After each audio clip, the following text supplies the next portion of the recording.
Hey, welcome to the Sales Mindset Podcast. I'm here with Brian, here with Sam, and my name is Dennis, and we are here to start with a priming question, and these guys can probably ask some follow-up questions as well.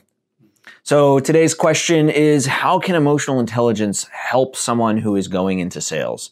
And it's funny that this is the first question. I didn't plan it that way, but emotional intelligence is real foundational for what sales is. So I know, I spoke in the first podcast about how I was afraid to ask for a lot of money, and emotional intelligence can keep a lot of that, reined in, if you will. So when it comes to really handling your emotions and becoming aware of the emotions, it's where your emotions can get the best of you. So core emotions, anger, fear, happiness, and sadness can all throw you guys off when you're going out there and into sales. So I'm going to start with the one that people are probably like, what do you mean happiness is bad? So happiness, how can happiness, turn someone off to a salesperson? And the key thing here is, if you're too happy, then you're going to look like you're all about the sale and not about the customer.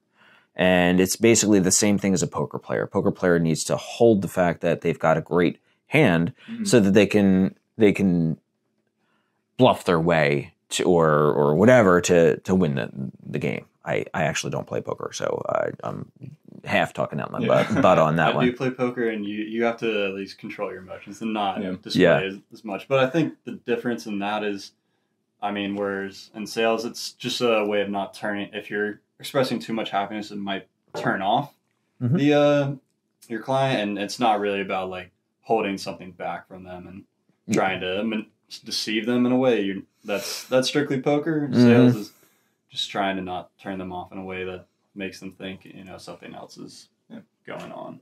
Right. So, when we think about that, the other side of that is, if you've got really good emotional intelligence, you can turn on happiness when you need to as well. And so if, when we talk about anger and sadness and fear, when those are the ones that are really hitting you, you've got to learn how to trigger your happiness just as much as you need to avoid the triggers to cause any of the other problems. So that one's an easy one. When it comes to fear, well, I talked in the introduction of call reluctance and how call reluctance can really hold you back. Well, that's a fear. That's anxiety. That's nervousness. And so being not just in control of your fear, but aware of what is causing it is going to be real important, whether it's fear of getting that rejection, whether it's even fear of success. And you'd be surprised how many people are actually afraid of succeeding, and they sabotage themselves as a result of that. So it's going to be real important there. Sadness and anger are, multidimensional. So for those of you listening to the podcast and, you're like, well, maybe sales, maybe not. Sadness and anger is something for a professional that you need to be able to very much control. I worked for this jackass, and, he was a dick, complete dick. And him and his wife were the president and vice president of the organization I worked for. They're retired, so it's not even close to connected to what I'm doing now. So I feel like I can talk a little bit about this. And they would bring their marital fights to work. That's good. Yeah, that's great. That's fantastic. So, there's this one day where at the very beginning, we had C-suite meetings every Monday, Tuesday, and Thursday, if I remember correctly. And just one day, the one vice president came in and it's like, I had this thing that I'm trying to take care of. I forget what it was. It's completely out of my area, and I'm being vague intentionally. But it wasn't really that bad news, but the president just ripped into him, just tore into him. Yeah. And it's like, they were good friends. So this guy was like, what the hell? And so right next to him, the next vice president was like, whoa. So he ripped into that vice president. And this continued. Next guy was like everyone's grandpa. Yeah. So I was like, there's no way this guy's going to get, no, he got ripped into too, just for defending, like kind of calling this president out for basically being a bully. Mm-hmm. It finally got around to me. And by the time it got to me, I had watched all this happen. I'm like, I've got nothing to report. Like, no competitive, it wasn't a day for a competitive report, so I had nothing to report. The person who was next to me was like, ooh, nothing to report. And so what ended up happening is in that organization, because this guy couldn't control his anger, nobody would bring up anything that was bad, especially if he was in a bad mood. I can tell you right now, good people quit right away, or as soon as they could. As soon as I hit my 1 year anniversary, I was like, I'm done. This is not an environment I want to be a part of. Which, of course, he couldn't control his anger and just went in and bullied someone else after that. Yeah. And so now for sales, when you're talking about anger, you've got to be careful that you don't get angry at rejections. Mm-hmm. You've got to be careful that you don't get angry with yourself, although you can use anger with yourself in a positive way. I've used anger when channeled properly to really push myself through things. Whether it's starting up this next endeavor that we're all working on together, but even as an athlete, when I was a triathlete, I didn't finish a race, and I just used that and I just channeled it into what I was doing. You see that with athletes all the time. They properly use anger, not when they're smacking each other on the field when they shouldn't be. Then they're really being able to do that. But you can easily get angry at a rough rejection, at a bully prospect, or just the situation when you're not closing, especially you guys in your, it's a curve. It's not linear in terms of your effort. So to get to that first, second, third sale, it might take a little bit of time. You could get angry with me. You could get angry with, the leads. And, the leads are weak, Glengarry, Glen Ross. But it's going to be important to rein that in so that you don't bring your anger into the next sale, into the next call, into whatever that happens, or even other people. As we build the organization, we don't, it's bad to take anger out on other people. So same thing again with sadness. When you're down because you haven't closed in a little bit, it's, you've got to pull back and recognize what makes you happy. Do what makes you happy so that you can recover and you can not let these emotions get in with other aspects of what you're doing. It's kind of like learning to silo it. But you also have to learn how to vent, and you have to learn how to cope in a way that you can go back and deal with those emotions. Yeah. That actually reminds me of something that I had actually just been exposed to really recently as in reference to stress, where it was basically a recommendation as far as everything is a balancing act. And if you are working a lot and it's exceptionally stressful, or let's say it's sales and you're getting rejected a lot, or you're having difficult conversations, you're not meeting numbers, you're exceptionally stressed, and that weighs on you, or you have relationship problems on the side as well, it's like also find things that will decrease your stress, as though it's as simple as that. I'm like, that's not how it works. Just decrease your stress by doing something else. And I guess it's almost like that silo concept where it is okay to get stressed regularly, even if absolutely necessary. But the idea isn't always to decrease your stress in stressful situations if you can't avoid it, but also balance it out by having other things to focus on and giving your brain a wide breadth of things to latch onto, where it's, I'm, having a shit time at work. I'm having a bad time at work. And we're not in the classroom anymore. We can curse all the fuck we want. Having a shit time at work. But then I also come back and I ski on the weekends, or or not in Florida, I guess. Maybe surf or something on the weekends, and that decreases my stress. I detach from it, and then you go in refreshed. Ideally, you can decrease stress at the source when possible, but if you can't, always balance your scales on all ends. Yeah, and so to discuss anger, one of the things like that I see all the time with my friends or family members as well. I mean, we'll just be at any normal gathering in public. And let's just say, for example, someone cuts you off in the road, and I've seen family members get enormous road rage. I mean, they are just hitting their hand on the dash on them and just getting very angry at the other person. I mean, kind of always looked at it as like, you know, just take it from their side of view. You know, they didn't intentionally, majority of the time, they didn't intentionally, you know, cut you off. Unless it was me. People typically aren't looking to, you know, just ruin your day or ruin your time. You know, that's not what people are looking out to do. And so I think that's a distinction in people's own reality is like, oh, everyone's out to get me.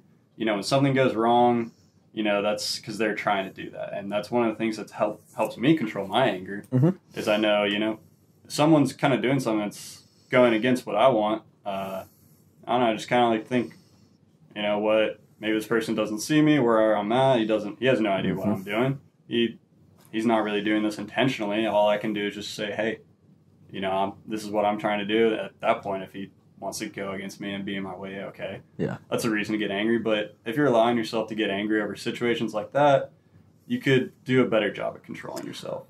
So there's two things I thought about when you guys were talking. One is when you talked a lot about stress. Yeah, and specifically. What I really thought about with that is, you know, when you're stressed out, most of the time you're not in the now. Mm. You're thinking about something else. And either that something else doesn't matter, or it's something that if you can take care of it proactively, it'll take care of itself. Yeah. I've been a ball of stress for the past 3 years, and that's been my major issue. It's like, where is my mind? And I try to use my running in the morning or my working out in the morning to act as my meditation. So I don't like the idea of taking the time out of my day and sitting down and doing a 30-minute mindfulness meditation. So I do it when I'm doing something else. If I'm running, it's not letting my mind wander, or specifically letting my mind wander. And you know, if you've never done any mindfulness meditation, it's great. It's not, you know, all you have to do is learn that when a thought comes in, you put that thought out. Yeah. You know, it's even the biggest Buddhist or best Buddhist still gets intrusive thoughts. And so, you know, if something's triggering your fears or triggering your anger, I like what you said, Sam. Like you're talking about understanding why someone did some perceived thing to you. And what I thought about there was how we are so often egotistical. And I'm saying that in a clinical manner, not necessarily in an insulting manner. Yeah. But we think only in our world. They cut me off. They did something to me. Mm-hmm. But you're right. They may have had something happen to them. You pick up the phone and you cold call someone and they go off on you. Well, maybe they're behind on something they're doing and you're the 5th, 10th, 12th, 15th person. I'm using random numbers for some reason, but you know, you get what I'm saying. Like you just happen to be the last in a long line, but you're still thinking it's unfair because they lashed out at you. But from their perspective, it's a little bit different. And when we think about, you know, using empathy, and don't confuse empathy with compassion, but empathy with understanding where other people are coming from with those things, then we can really say, maybe I shouldn't be getting angry at this. It's just another call. And most of the times if someone's being a dick to you on the phone and they're like, go away, I hate salespeople, click. It's like, well, they just saved you a lot of time. So much better than the assholes who go out there and you know, make it seem like they're going to give you that sale and string you along instead of, you know, just telling you flat out, oh, assholes. And some people are just not able to tell you no. They're afraid of hurting you for some reason. Everyone's got their reason. It's not your problem. You just got to focus on you and what you happen to be doing. Yeah. It's all a numbers game in a way if you connect it to your emotions when it comes to doing a sale, where instead of seeing it as a bad thing or something that's ruining your day, they are one of the drops in the bucket in the long line of calls. And you know, half of the people that you call don't answer. The half that do answer are going to hang up after 5 minutes. 25% of those you get a meeting with, 10%, and you follow through the line, which means there are plenty of calls that end in get out of my office. And then you can be okay with that if you know that you're playing the numbers game right, because I lost this one, but that just means that I'm more likely to make the next one. He's just supporting my numbers. Yeah. What's that song? I don't know who does it. It's Thank You Next. Thank You Next. Is it Ariana? It's Ariana Grande. Yeah, okay. But so to talk about that, I mean, that's something that I think one of the emotions that I probably struggle with controlling is fear. So one of the things, I mean, if you're always afraid to go make that call, like we talked about in the last podcast, where you gotta, I mean, all that hesitation and just a lack of trying, you're not going to learn as much. You're going to be slower to get the ball rolling. And I recently heard a study about POWs in Vietnam and the ones who were captured and came into it with the realization like, okay, I'm probably going to be here for years and this is going to be the worst time of my life, compared to the people who were optimists like, oh, I'm going to be saved. And the comparison was the people who went into that knowing, all right, this is going to be really tough, but I'm going to come out of this with a changed life perspective. They dealt with it so much better and were even better after the fact and just went through that tough time. And that's really what I think how you need to approach fear. You know, you can't turn away from it. This is a time that you've got to go through. And if you understand that you can grow through it, you're going to be so much better on the other side. You know, the POW thing is interesting. In my studies of locus of control, one of the things that it looked at is whether people died or not. Mm-hmm. And a lot of it was how their mindset was in those particular situations. I think, you know, I bought but never read John McCain's book, and I'm sure he gets into his situation as a POW, and he might be a little old. I think he passed away before you guys were in college. I'm not sure. But he's known for his time in POW camp where they broke his legs and whatnot. And as mammals, you know, we all share the same brains, and they've studied mice. And when mice see that there's a way out, they're more likely to survive. So they did this experiment. And what they did is they dropped a mouse in a cylinder of water and basically timed how long until it died. Mm-hmm. It was, I think, maybe 30 minutes to a couple hours. And then what they would do with another set of mice is they would, and I know it's horrible, right? They would drop it in a cylinder of water and immediately save the mouse. Okay. And then they would drop it in again. Mm-hmm. And so what had happened is now the mouse thought that there was a chance for it to get out. Mm-hmm. And what happened was, I think the longest was several days that the mouse kept swimming before it died. Mm-hmm. Oh, that's so twisted, actually. It's. I mean, they also cut the whiskers off or something. I forget the details of it, but I mean, exactly. When you know there is something you're fighting for, mm-hmm. gives you that much more. Mm-hmm. Related to that, there's, sometimes if you just think it's done, and that's the whole self-fulfilling prophecy. Mm-hmm. Another really old thing that comes up in locus of control research is that there's the Australian Aboriginal is a book that was written probably about 100 years ago. So the study was probably done more than 100 years ago. They were just observing Aboriginals in Australia in this period of time. And what happened was there's a whole chapter on their duels. Yep. And they talk about the duels and how the duels happen, very formulaic and ritualistic in these duels.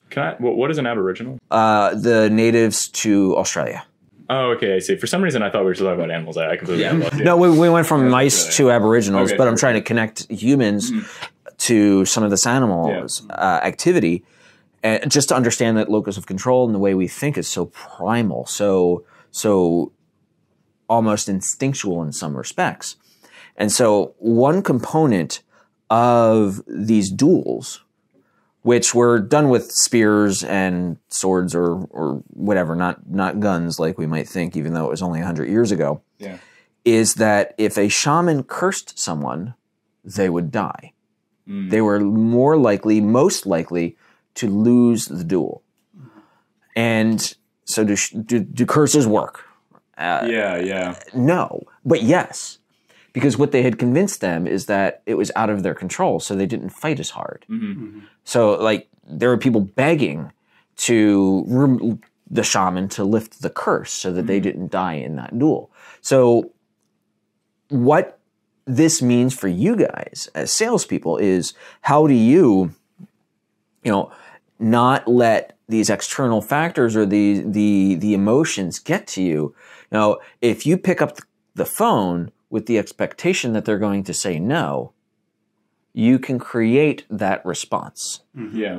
People are, even over the phone, people are so in tune with tonality and verbal cues that if you're hesitant because you think it's too expensive, because you think they're going to say no, because you're bummed out, then that's what's going to happen. But if you pick up the phone assuming that it's going to happen, it's going to happen, or at least it's more likely to happen.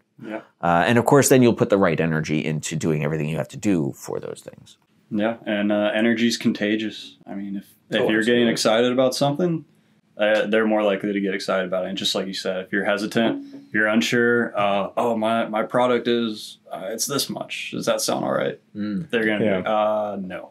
There's a reason that there's entire books and chapters and textbooks about morale. There's entire courses on leadership and the way to set an example. It's, for lack of a better term, the vibe setter of a company or of an organization is one of the most important things. There's a reason that corporate retreats happen. It might be wasted money, quote unquote, or time just to socialize, but that time to socialize is how you build a community and you get you get coworkers close to each other. They enjoy coming into work. Ideally, you should have that anyway, but not everyone, but you come in and instead of going into work, something that I've been saying lately, I didn't even really mean to do it, but I'm saying like, I'm going to go hang out at the office, or I'm going to go hang out with Greg while we work on this house. And it's like, what do you mean hang out? It's like, yeah, we're going to work on this house. Like, why do you say hang out?